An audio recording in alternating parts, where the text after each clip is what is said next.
دەستپێکی ئەم جەژنا زمانی کوردی لە مامۆستای مەزن خاوەتکارên زمانی کوردی پیرۆز dikin و وەکە gelekî Kurd bi hezaran salan di aliyê ziman da tune bê maf yan jî em bêjin her carê dixwazin zimanê Kurdî bihelînin ji ber di hebûna ziman da hebûna gel derdikeve holê ji bûna wê jî her carê dixwazin zimanê Kurdî tune bikin ji bo vê jî ji xebatkarên zimanê Kurdî tê xwastin ku li ser viya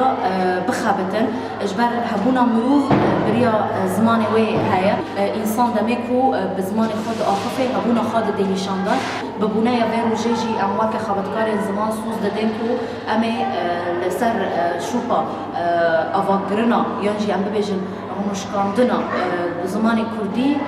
bixebitin. Eger zimanê mirov neyê naskirin ya em çandê mirovekî zimanê mirovekî neyê naskirin ew mirov bi taybetî civakê tê çawesandin. Em cî wek gelek em hewil bidin heya em ger çi bedelwarê xwastin jî em ê vî zimanî bi ser bixin em nahêlin em ziman bibin keve û wek em dibînin êrişin dewletê Tirk tê ku bi ser me da tên yanî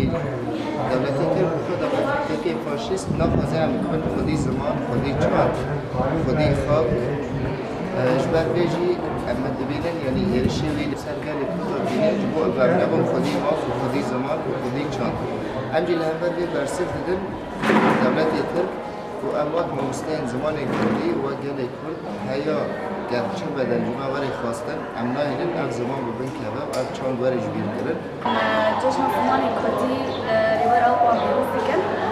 دبیری گلی کرد و ولی هر تشت جام شهیدن خاص بیر ناکن جبر خویه نشتن که جبری اصلی شهید منه حیا امکانن من زمانی کردی کاری زمان چند